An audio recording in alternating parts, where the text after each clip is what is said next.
Okay, good morning, guys. Good morning. Please, if you can hear me correctly, please, you can just drop a hi on the comment section.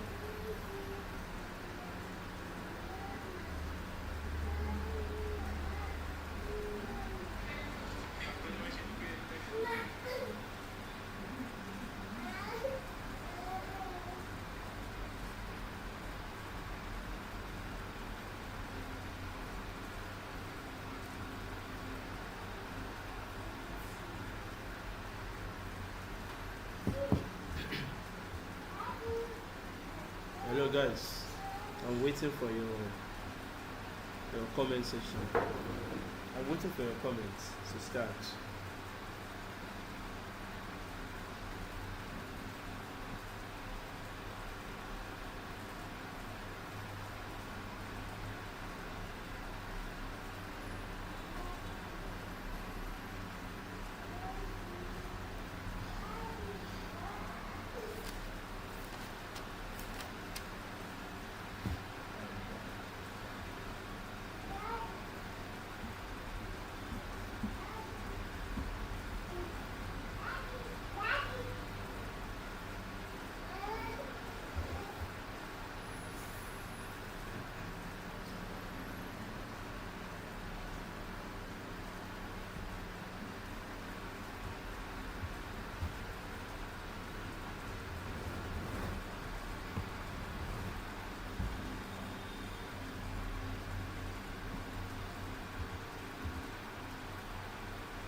Okay, so we can start our class now. So last week we talked about design introduction to UI UX and design thinking, and I said today we'll be discussing user research. So you are welcome back to the class. So, but before we go into today's slide, we should just have a review of what we discussed last week, which was design thinking, right? So we discussed about the design thinking, the meaning of design thinking as an approach for solving problems, right? We talked about the stages of design thinking. We talked about the empathize stage, which is the first stage you introduce in conducting user thinking, which is a stage whereby you tend to understand your users and try to figure out the problems they are facing. And also, the next stage is define stage, where you highlight the core issues they are facing and give profile some possible opportunities we can give. And also, the next stage is the ideate and prototype and testing. So we talked about the importance of design thinking and the results that are required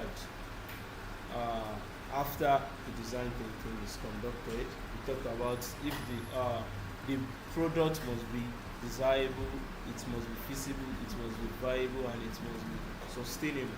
So we talked about those things, and we talked about the importance of design thinking, right? So that's basically the summary of what we discussed last week. So today we'll be talking about user research. So I gave you an assignment on user research and you did great. You've done a good work, and so let's review that assignment first before we go into today's class. So I have dropped this slide on the WhatsApp group, so you can also open it from your own end too. So here is the question and the solution we gave, which is the first question is what is user research? So we said user research, user experience, UX research, right? Okay. It's the study of learning what end users of a system or product need or want, and then employing those insights to enhance the design process for products, services, or software.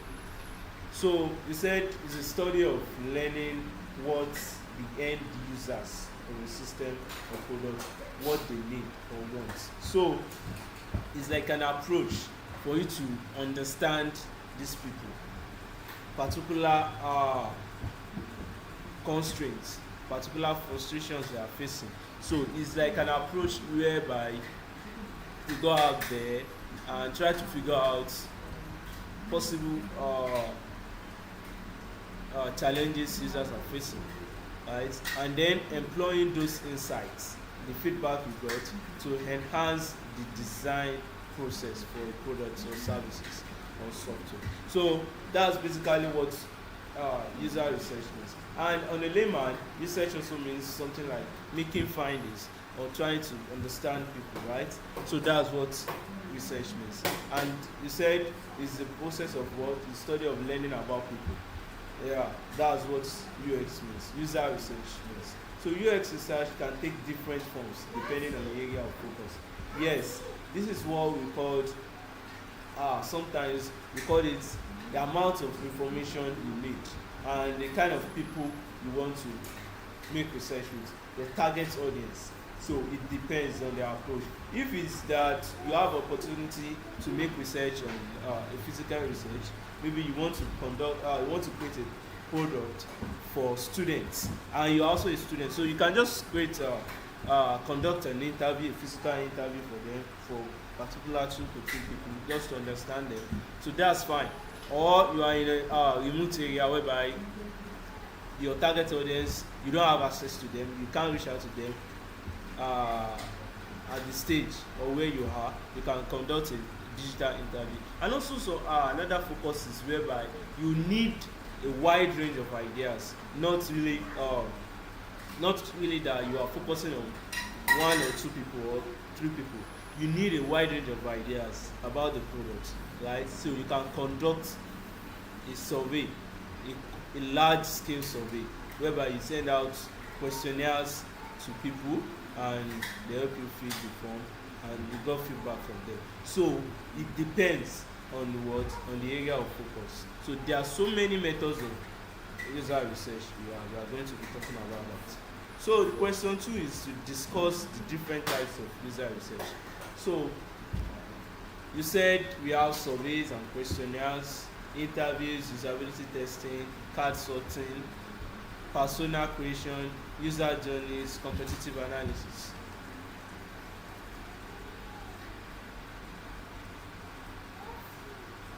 Coming.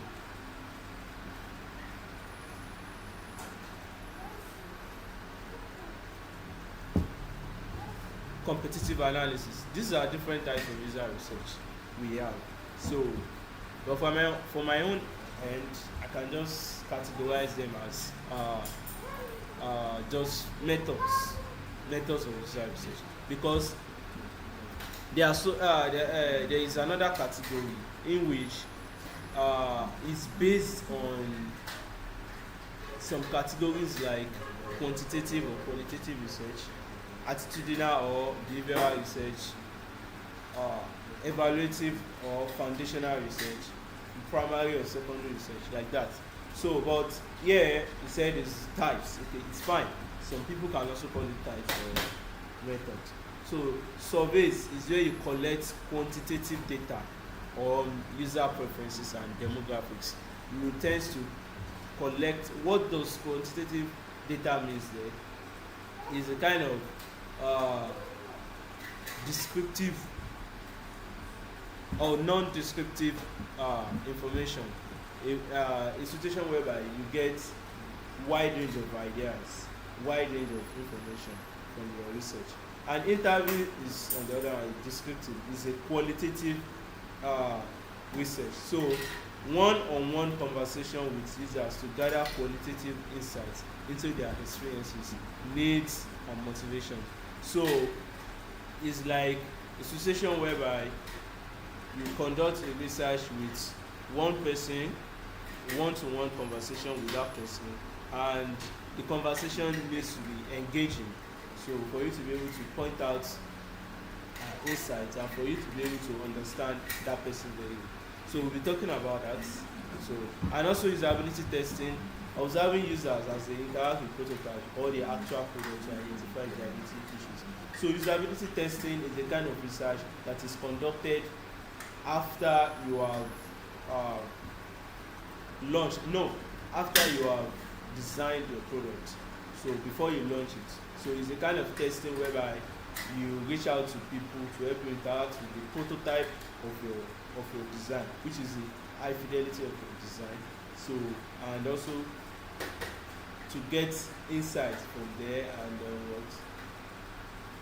incorporate those feedback into your design.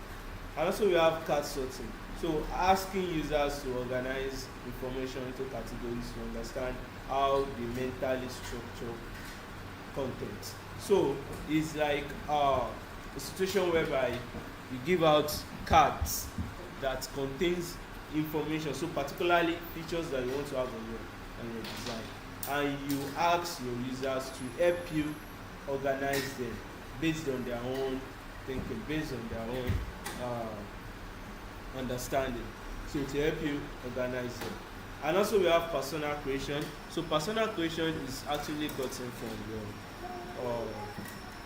from your research, like your interview.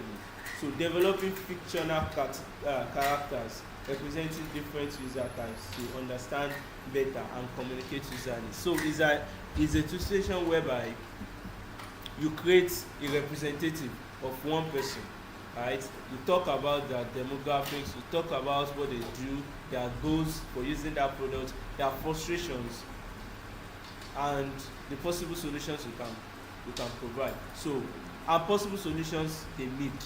So it's like a goal, right? So it's a section whereby you have the representation of that particular users containing those information I just said. And also user journey. So User journeys is mapping out the steps user take to complete a task, identifying pain points and opportunities for improvement.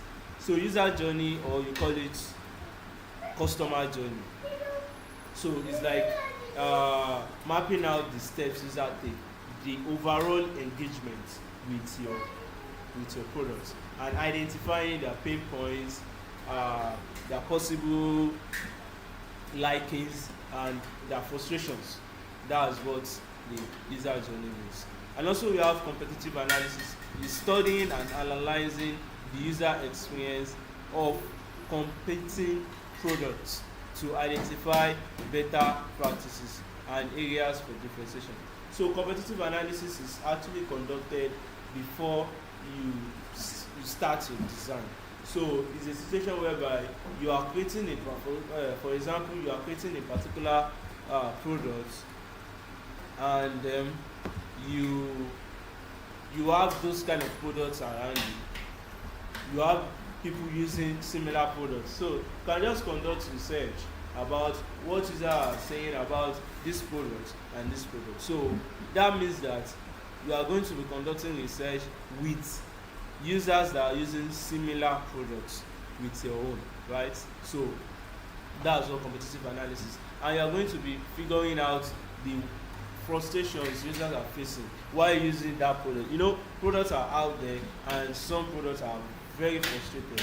So you have to conduct a research whereby you figure out those frustrations and try to solve them, and you are going to now be incorporating those solutions into your own design.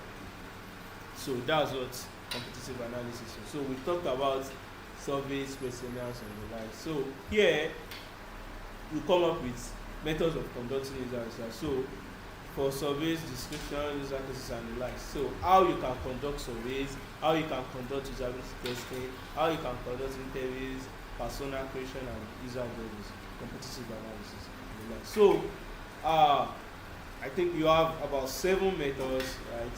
But it's not just limited to this. We have so many research methods. Like we also have diary studies, we have ethnographic research, we have tree testing, we have A/B testing. There are so many of it. So it's just that you have to focus on the one that you can use and the one that works for you. So it's not a must you conduct everything. So you can just conduct few. Just the aim of research is to be able to identify possible solutions and figure out what users are facing, right? So you don't need to conduct 7 research before you can have this information. You can just conduct 2 to 3 or 1 to 2. So it's not a must. So just know that this works for you and you are able to figure out what you need. Information it's just that the information required is what you need to take note of. Okay, so that's that about the assignments. You've really done a great work, and this means that you are being prepared for today's class. So let's go. That means we are not going to be doing much. Let's go. So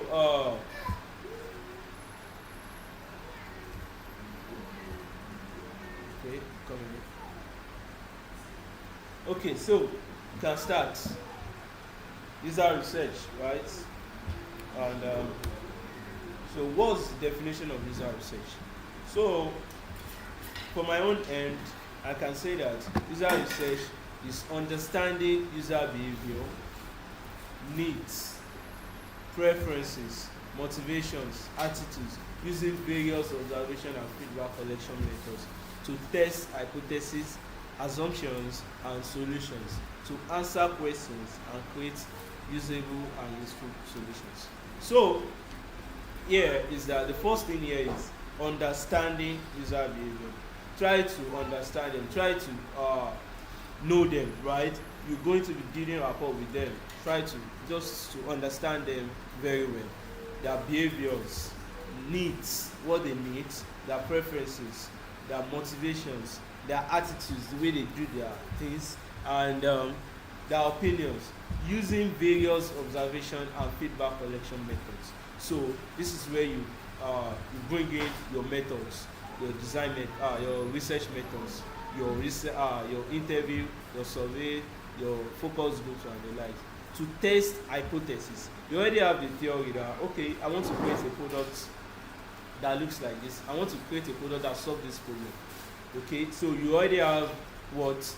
A theory, hypothesis, right? And some assumptions. So this feedback are going to be testing those assumptions. Maybe they align with what user needs, with what user actually wants. So like I said the other day, that if you don't conduct research, you cannot know some hidden information. You won't be able to be aware of that. So research is like an approach that tends to solve problems that is not apparent, that you don't even know. So, okay, to test your assumptions, the assumptions that you have, and to provide solutions, to answer questions, right? You will be providing some questions for the users. Even if it's interview, you already have questions. For survey, you have questionnaires. And to be able to create usable and useful solutions. So, the aim of user research is for you to understand your users, their behaviors and everything, and be able to come up with a usable and useful solutions. So that's what user research means. Now you understand what user research means. So now we have something called design thinking model. It's like a rebrand or a summary of what design thinking stages are. So here you can see we still have the design thinking processes, design thinking stages. We have the empathize, we have the define, we have ideate, we have prototype, and we have test. So we are just going to be summarizing everything into some sections. So the first one is discovery. So what does discovery mean? Discovery is like a phase whereby you tend to find out what user needs. It's like a section whereby you try to discover what you are doing, what user needs and everything, right? So it's like a discovery process. So under this discovery, we have empathize and define, because that means that, you know, empathize is a stage whereby you tend to understand people, you tend to understand their needs, and define is another stage where you highlight those issues, you write it down, you section it, right? So understanding people and figuring out the problem is under what? Discovery. On a layman, discovery means finding out, right? So empathize and define are under discovery. Hope I'm still connected. So, and we have ideate. So ideate is where you generate ideas, where your creative thinking comes in. You try to be creative at this stage to bring out possible ideas, and that stage is under validation and testing, because validation is where you try to, okay, let me come up with something, right? Okay, let me test something. And also we have prototype under this stage too, because after you've come up with ideation, how do you now validate it, right? Is where you create designs, creation and experimentation, right? You create design, you create the sketching. Okay, the sketching, you don't even know if you can come up with this kind of design. You just have the idea that, okay, let me sketch this like this, this looks like this. But now when designing it, it's another thing entirely. So it's a situation whereby you validate that ideas. Can you do it? Can you actually come up with these solutions? You said you want an animation like that looks like this, that looks like this. Can you do it? So that's the prototype stage. You know, prototype involves interactions and the likes and animations. So especially when you're coming up with your high fidelity prototype. So it's where you try to validate that idea. And testing, just like our test, is where you refine the product. Is where you conduct your usability testing. You conduct a testing with your users before you go into launching. Now we now have post-launch. So launch is where you send out your design to you send it out to users to that means you have come up with the possible solution and you are launching it. So this model encompasses the overall stages of design thinking. So under it we have empathize, define, ideate, prototype and testing. Those are our design thinking process. So I said discovery is where we have empathize, define and partially ideate, because ideas is where you discover ideas too, right, based on your research and assumptions you have. So it's still under discovery, partially discovery stage. So we have empathize, define, ideate under discovery. We also have ideate, prototype and testing under validation, and we have testing under persuasion. You might be thinking that what do I mean by that? Because even after you launch your products, you are still going to be making research plans. There are testings like A/B testing, event tracking. So this kind of testing is a situation whereby, sometimes if you are using a platform, an app for instance, sometimes those apps send out surveys to help them understand your overall experience. So it's like another kind of research you send out to people even after people are using your product. So research is not something that is just limited, that okay, since I've launched the product I don't need to make research again. No, users will complain. So to avoid those complaints, you can't even avoid it, but to just kind of come up with kind of research that will help you understand them more in due time. So you can be sending out with surveys, research, from questionnaires in maybe six months after your product is launched, to understand users and try to incorporate insights into their app. So that's about the design thinking process.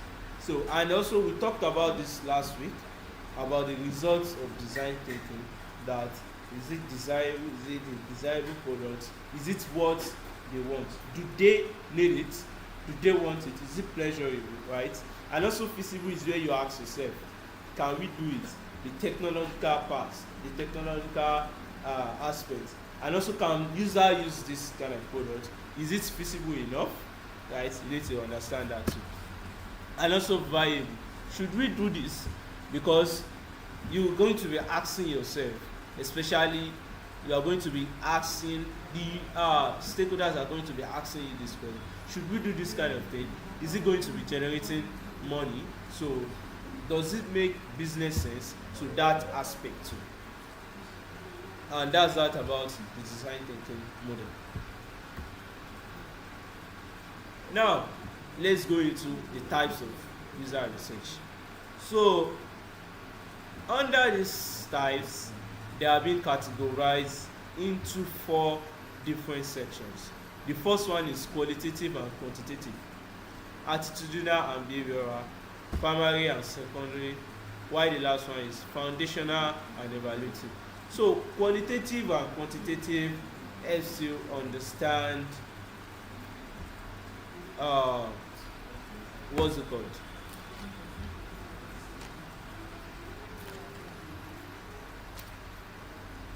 So qualitative and quantitative helps you answer this question: what kind of data do you need? Is it a wide range of information, or you just need a kind of a descriptive information, right? So information that are just based on the conclusion, based on the insights you need at once. So qualitative or quantitative. And also attitudinal and behavioral is how this research is gotten, how it answers the question, how this data is gotten. And also primary and secondary is it answers the question, what are the source of this information. And foundational and evaluative answers the question, what is the aim of this data? So you can see here, I have attitudinal is what people think of faith, what is their opinion, and behavioral is what they do, how do they act, what they do, right? How do they behave? That's what about that's about attitudinal and behavioral. And generative and evaluative. So generative is the same as the foundational. So generative is where foundational is where you have your research before you, that means at the early stage before you start your design. So at the early stage is a generative research. So it shapes the design early on. That means is at the what early stage. Why evaluative is at the later stage.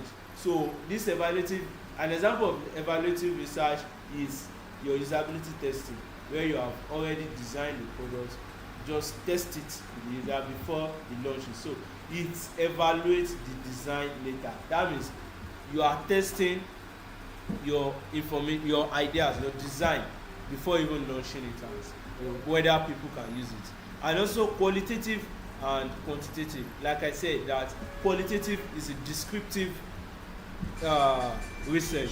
It's a kind of situation whereby you have a descriptive, a focused information, right?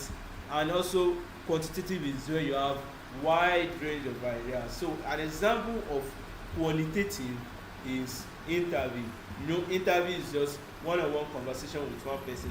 So everything you are doing there is based on is based on that person you are interviewing. And also we have quantitative. Quantitative is where you have wide range of ideas, data driven, like your survey. You know, when you send out surveys, especially large scale surveys, you have about 100 responses and the like. So it gives you different information and wide range of ideas. So that's that about the types of user research. So we are going to be going into it now. So the first one is qualitative and quantitative research. So what does it mean? I say that it is based on the kind of data provided, kind of data you have. So qualitative research helps understand how and why questions, these two questions, and allows you to evaluate conclusions, and usually does not require a large number of people, e.g. an interview, usability testing, shadowing, diary studies, and focus group. So on this stage, you tend to evaluate conclusions early, at the early stage, and you figure out opinions, information, very straightforward. So an example of it is interview, a one-on-one conversation, an engaging conversation with one person. Usability testing, sending out your design prototypes to people. So if you have about 4 responses on your usability testing, it's okay. Shadowing, diary studies, and focus group. So focus group is just like your interview, whereby you have 4 to 8 people, right? And just like a circular gathering. So whereby you ask them questions and they give you feedback. So 4 to 8 people is okay. So that's another kind of qualitative research. Okay.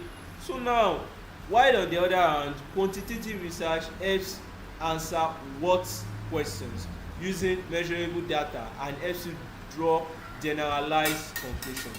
So it requires large sample size, like 100 upward, or sometimes it might not be up to that 20, 30, and the like. So it depends on the amount of information required.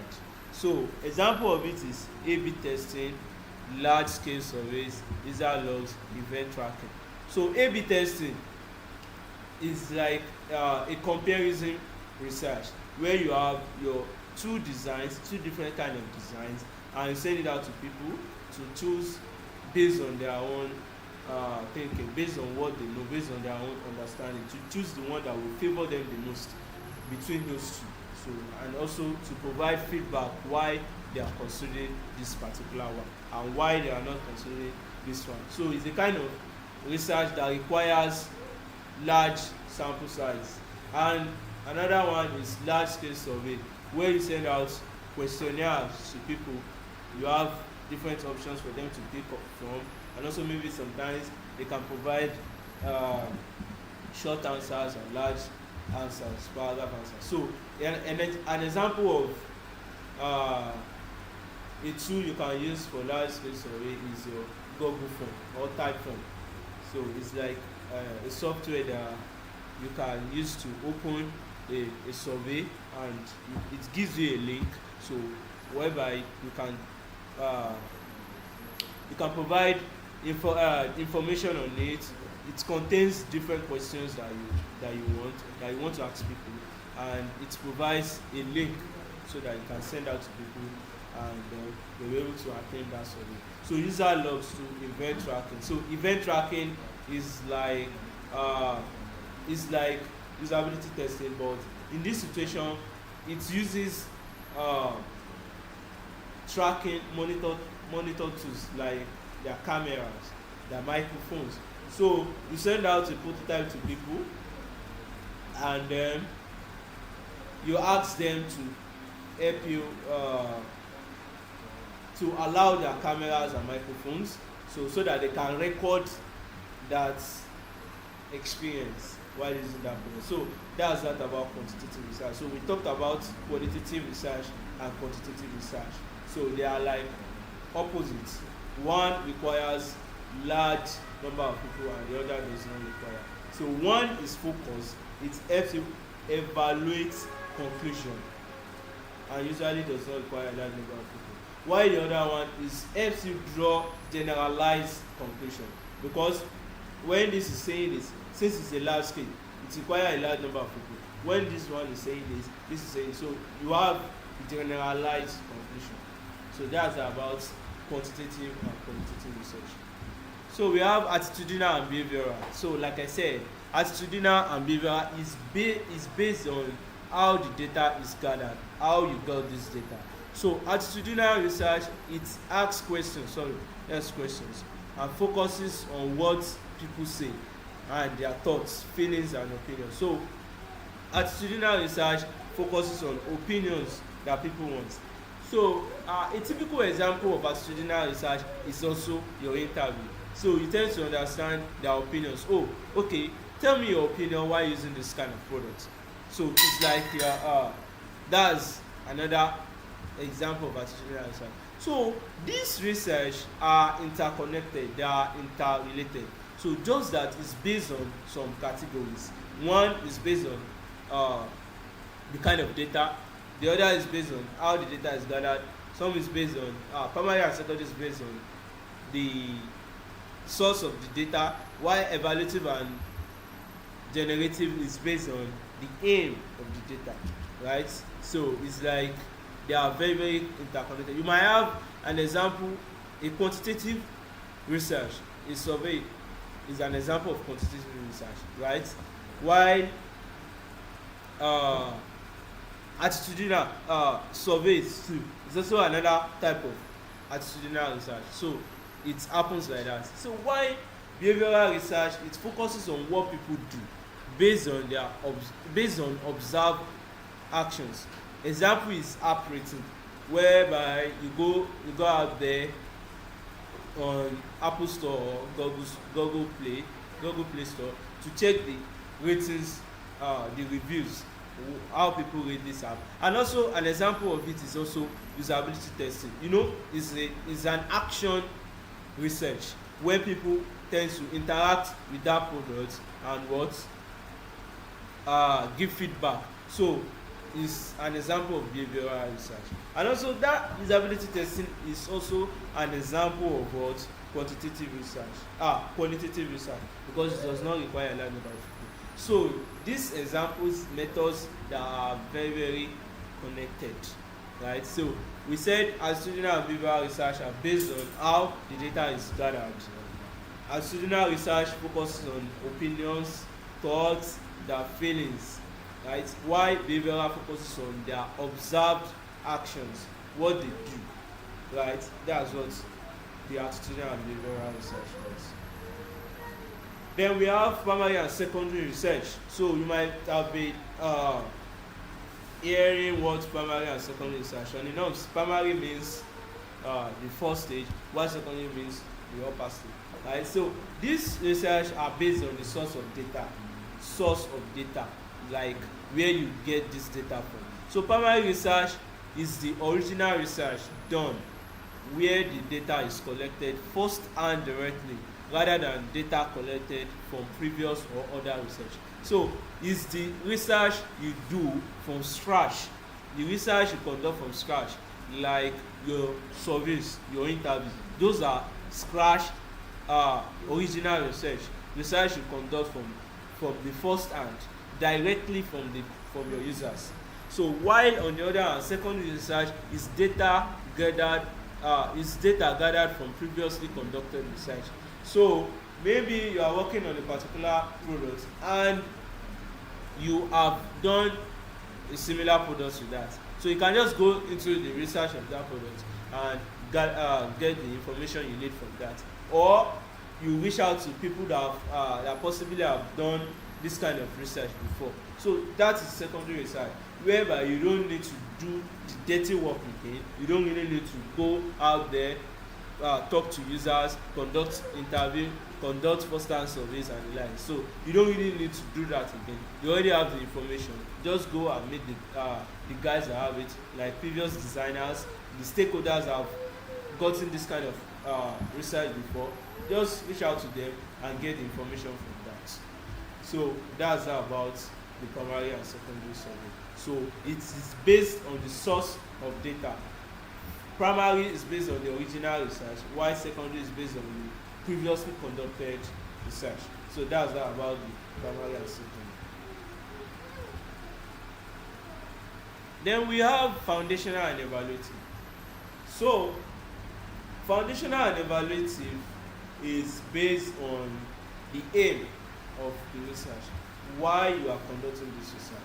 So foundational research is a research done at the very beginning of a process to better understand the problem space.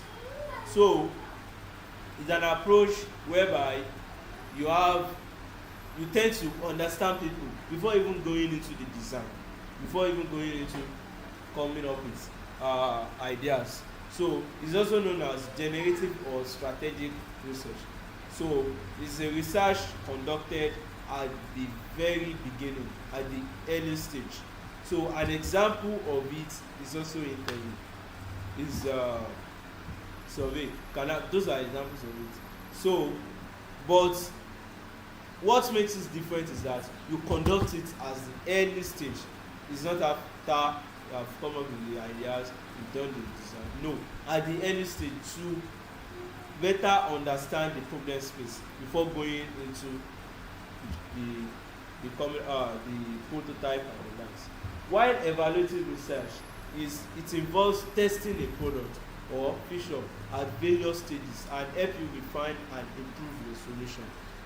You have done the design. Okay, what can you do now is to conduct the testing research, whereby you give out your prototypes to people to help you understand, okay, can them use this, and that gives you feedbacks that you can use to refine and improve your solution.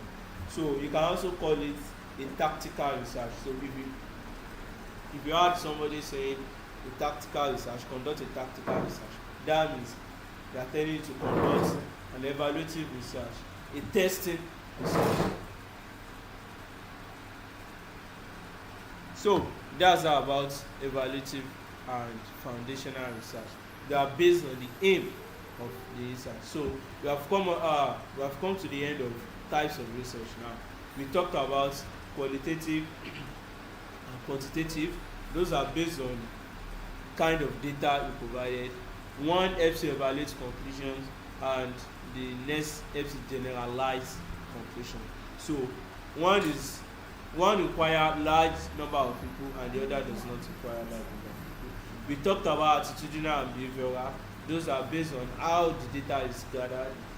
One is based on understanding, focuses on their opinions, what people say, their thoughts, feelings, and opinions. So if you conduct and attitudinal research, there's something we call empathy map. So it's like an approach whereby you map out what people say, their feelings, their thoughts, and what they do. So you can, if you conduct an attitudinal and behavioral research, you'll be able to come up with that. So that empathy map is part of the UX deliverables. So those are deliverables you got, information you got from your research. So we are going to be talking about it. That's after our research is done. You have to have like a feedback collection. Feedback collections where you have your personas, your user journey map. So those are information and feedback you got from that research. So and also we said behavioral research focuses on what people do, their observed actions. So then we have primary and secondary.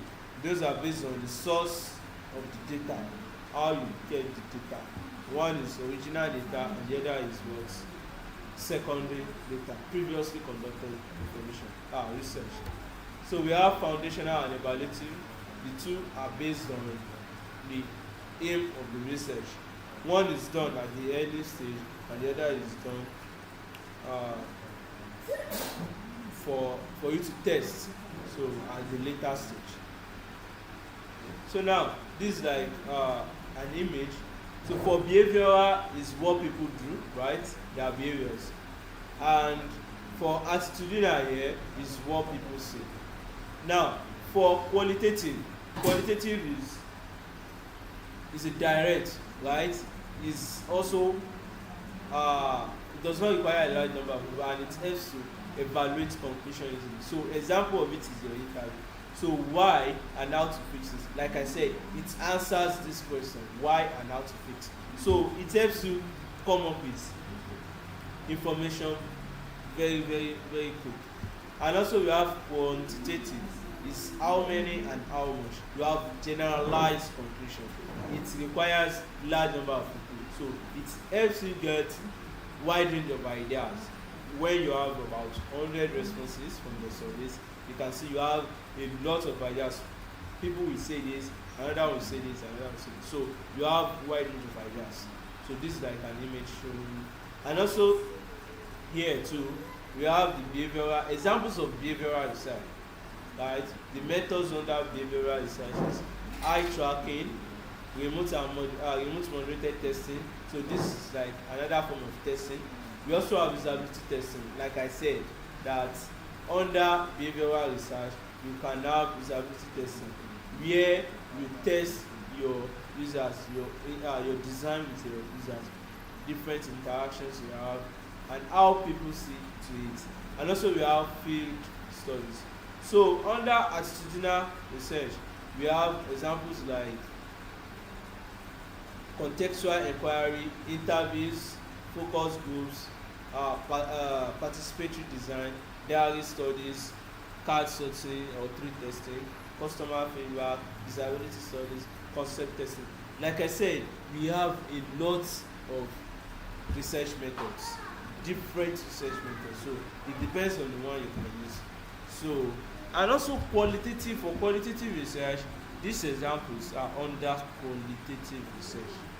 So we can say that all of this section, the first rule, the first two rows, this one and this one, is for behavioral, while this first column is for qualitative research. So all of this eye tracking, usability testing, they are also under qualitative research. While on this aspect, survey is under quantitative research, while it's also under attitudinal research. So you can see this one, this row, these two rows is for what? Attitudinal research. While this one also usability testing, benchmarking, usability benchmarking, clickstream analytics, A/B testing, unmoderated testing, these are also under quantitative research. Right? So you have this. So these are examples. So for behavioral, we have usability testing and analysis. So these are examples Oh, research methods. Oh, yeah. Good. So now, there's something we call UX research ROI. So ROI means return on investment.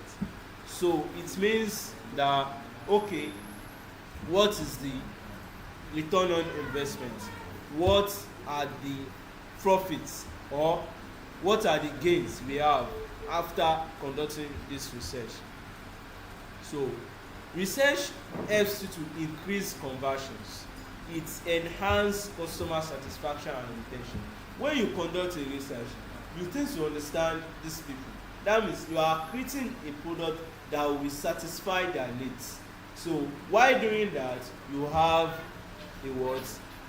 You have retention.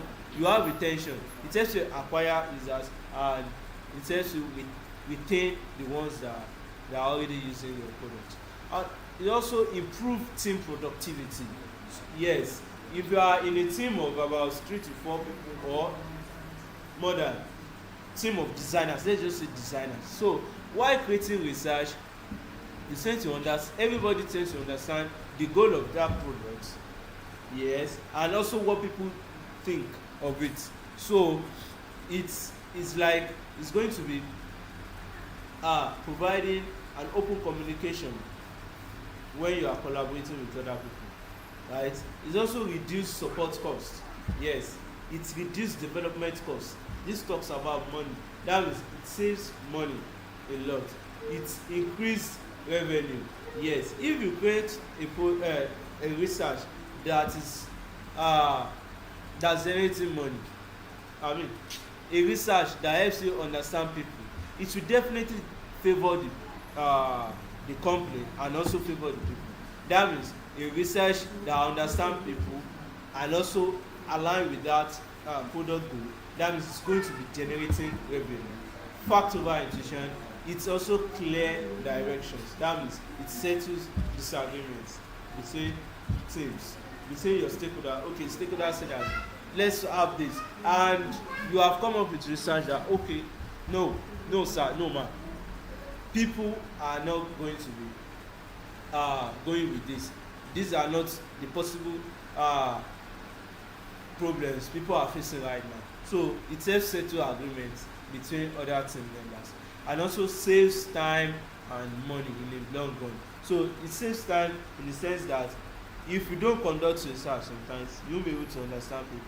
So it saves time, and after you've come up with that design, you now discover that people are not going to be using this. Is not the real goal of this product. So that means it saves time and money.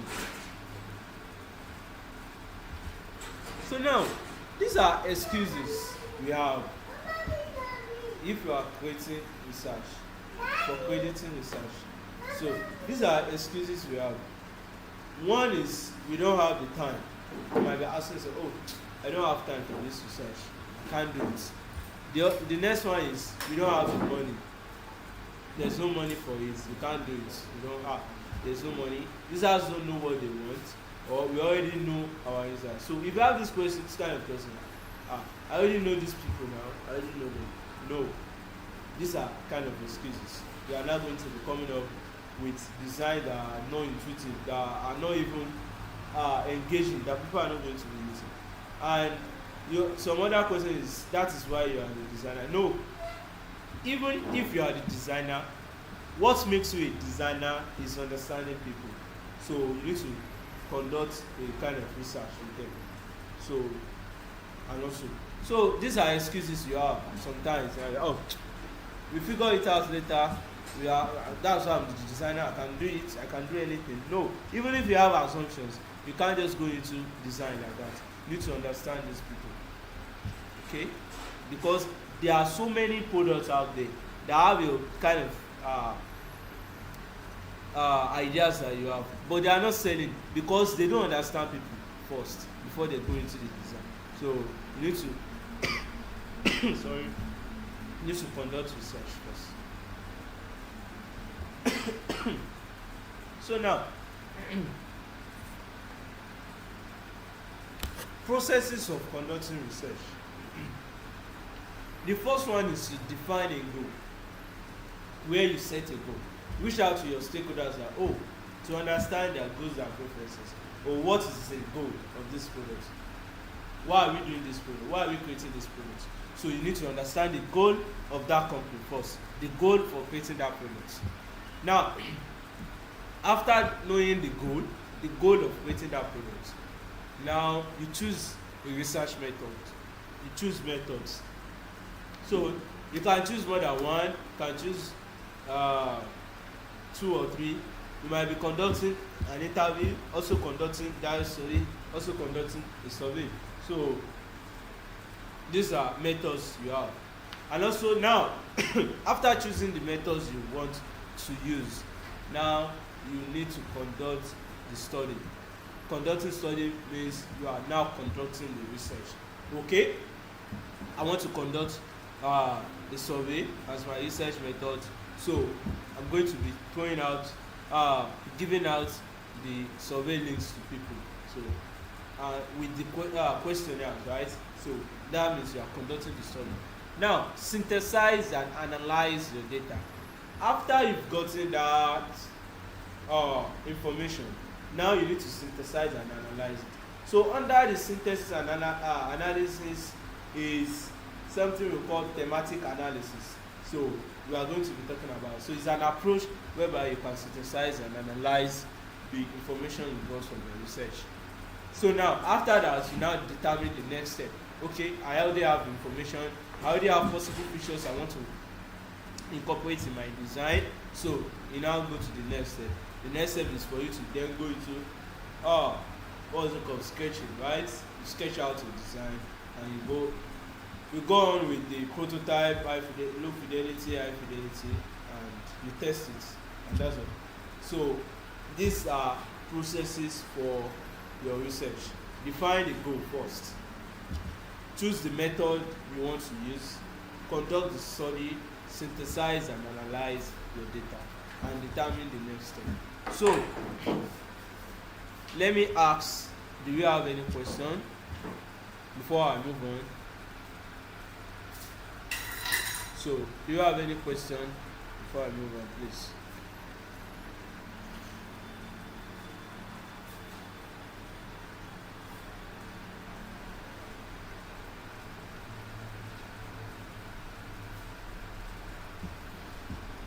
Is there any question?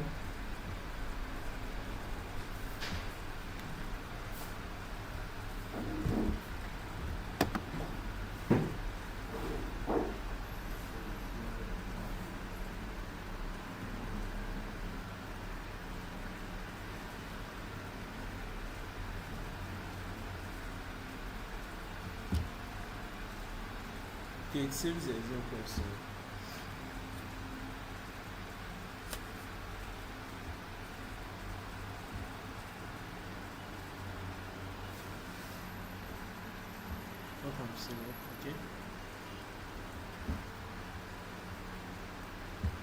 Okay. Okay. So we can carry on with it. So that is the processes of user research. Now, sometimes you might be asking yourself this kind of questions like, can you skip research? Maybe I don't need research. So if you have this particular 3 information, these particular 2 things, you can skip research. The first one is, can you get the data from other stakeholders? That means, can you get the information from the stakeholders, information you need from the stakeholders? If you can, then you can proceed not to conduct research. Now, another thing is leverage competitive analysis in a mature industry, and also existing products in a fast-paced environment. So if you already have that kind of products already, so you can just, and in a fast-paced environment, that means in environments that are going right, you can just skip research. And for the leverage competitive analysis, that means if you are already working in a mature industry, like you are working for mature companies that are standouts already, companies that have that people that have multiple users that already have they are already standard, right? So you might just skip research and come up with that. Maybe you want to add another feature into your platform. You can just do that without research. That means you already know that people will use it, right? So that means leverage competitive analysis. That means that kind of research, that kind of product, people are not really competing with it. You already have your users, you already have people that are using it. So that means it's a mature industry. So you can just skip research. If you have this particular three things, you can skip research. Can you get the information? Can you get the data from other stakeholders? Leverage competitive analysis and existing product in a fast-paced environment. So having this, you can skip research. But without this, you need to conduct research because research is compulsory. So you can skip research. That means it's not a must to skip it, even if you have all of this. You might still want to go on with the research. So it depends. And also for me, as a UI UX designer, I tend to conduct research even after having this information because conducting research helps me understand these people based on my based on the questionnaires I send out, right? So it's like I don't really like just focusing on other people's research alone. Even after getting the information from other designers, others, I still sometimes want to conduct my own research. So it depends. If you can carry on with the design without any other information, you are good to go. So now I want you to ponder on this. If the user is having a problem, it's our problem. That means if you are creating a product that's not even solving that is not solving their problem, you are creating that means you are creating a problem for yourself. So by Steve Jobs, I think he worked at it was the CEO of Apple or something. So now people ask this question often: how do I know what to use? How do you know the kind of UX research to use, method to use? So the best UX research method is the one that provides relevant, complete answers to your research questions. So you already have the questions you want to ask. That is based on your assumptions and advice. So if this research method is going to be providing relevant information, you can go on with it. If it's that, okay, I want to focus on interview, you can go on with it. I want to focus on survey, you can go on with it. It depends. So we also have another thing. The best method I choose would need to be able to get the answers. You can see I highlighted that to get the answers to the research questions and all. But I also must take into account the project timeline. That means if you are working on a product, you can't be using 10 years for it. If you are working on research, you can't be using 10 years for it. So you have a project timeline. The timeline you need to submit this thing, right?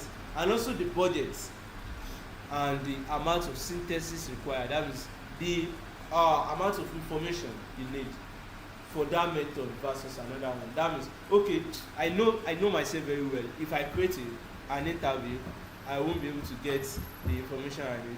And sometimes if I create a survey, it takes more than the time I want. So it depends. You know what works for you. So it depends on the one you can use. So, but you need to take note of the project timeline, the budget, and the amount of sentences required.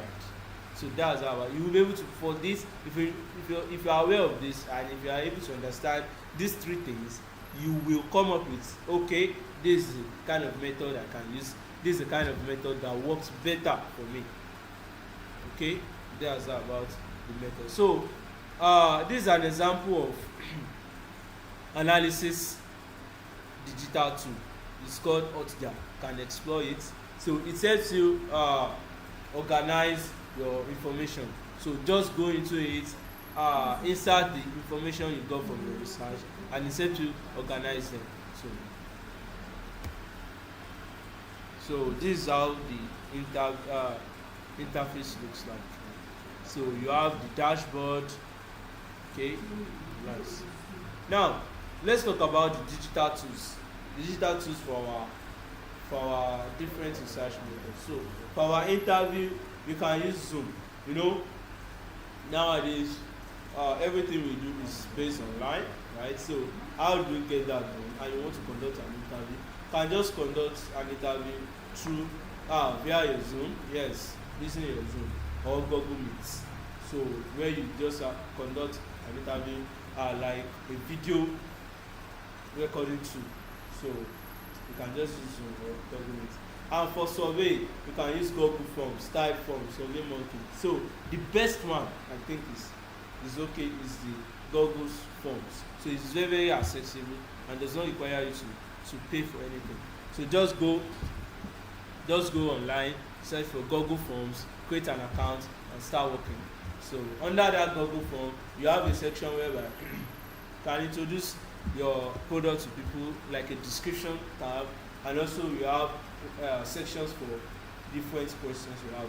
You have different kind of options, multiple choice options, check boxes, short answers and the like. So just put it there. And also you can make some questions in required questions. So Google Form is an example. But don't worry, we're conducting a research together and probably we'll be using a Google Form to do that. So for your analytics, you have Google Analytics, and like I said, you also have AutoChat. It helps you organize information in the data. And for usability testing, you can also use Zoom, or there's another one called user testing. I don't really know about that, but you can use Zoom. Zoom is okay. So just tell your users to help you record what they are experiencing on your user and the overall engagement on that product. So we also have Maze, Dovetail, Ability Hub, Optimizely, Upwork, and there are a lot of digital tools out there, and people are even trying to create more to make it easier for designers to be able to conduct research and to conduct enjoyable research with people using tools that are convenient to use. So that comes to an end of our user research for today. Okay, so let's do a quick recap and I'll be welcoming questions since you said there's no questions. So a quick recap is let's start from our definition again. We said research is understanding user behavior, their needs, preferences, motivations, attitudes, using various complex methods and feedback collection methods to test the hypothesis and what assumptions you have, and to create solutions, answer questions, and what create usable and useful products. So user research provides context for designers to identify user needs easily. So using various feedback collection methods, your survey, interviews, and the likes, to test what you already know, your assumptions, and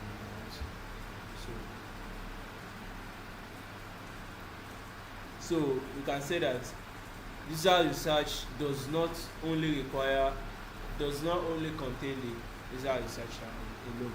It also contains your users.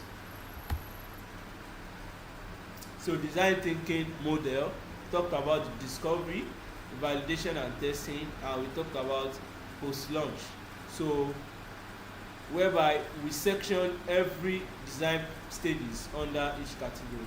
So we said empathize, define, and ideate, and partially ideate are under the discovery stage, while ideate, prototype, testing are under validation, and for post-launch we have the testing.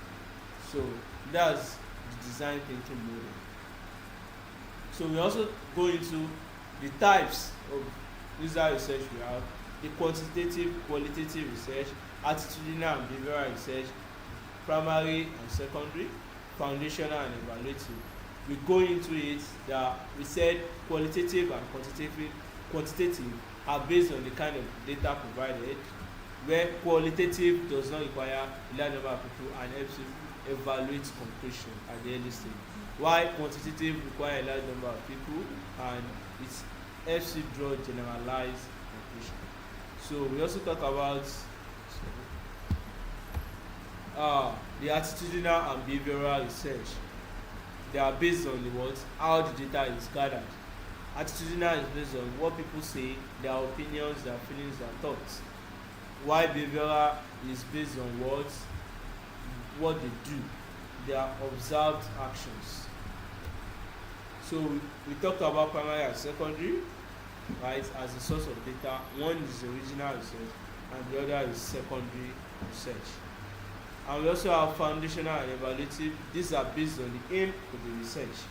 Is it a research conducted at the beginning stage or a research conducted at the later stage? So we've talked about the different methods we have under it. For qualitative, we have interview, focus group, diary research. For attitudinal, we also have. So there are different methods we have on each section. So for we also talked about UX research, how we are return on investment. That means, why are you even conducting research? Does it generate review, and how research can help you return on investment, right? So increase conversion, enhance customer satisfaction and retention, improve team productivity, and more. So we talk about some excuses you might have for not conducting the research. So questions like, we don't have the time. Excuses like, we don't have the money. We already know the users. We are. That's why we are the design. These are questions you need to ask. What are these excuses for? So if you have this kind of excuses, they are not worth it. So you need to check up yourself and start the work of the research. So we also have processes. So this one is very, very important. First thing is to define a goal, choose the method you want to use, conduct the study, synthesize and analyze the data gotten, and also determine what's next. So we also have, can I skip research? So questions like this. So if you can skip research, you need to have this. If it's either you can get the data from the other stakeholders, or we are already in a mature industry whereby it's leveraging the competitive analysis and also existing products in a fast-paced environment. So we talk about how do you get to know the particular method that you can use. So he said the best US research method is the one that provides relevant, complete answers to your research, and also taking into account the project timeline, the budget, amount of synthesis required. So, and the digital tools we have. So we've come to an end of this. We are not going to be having a task today, but tomorrow hopefully we are going to be having a task. So tomorrow we are going to be going into the different methods we talked about today. Interview, how to conduct an interview. Survey, how to go about that, and some other research methods we have. We have so many research methods, and also the best practices, how you can practice the research, your interview, how you can go on with the surveys and the likes. So we are going to be talking about that. So prepare your mind, prepare yourself for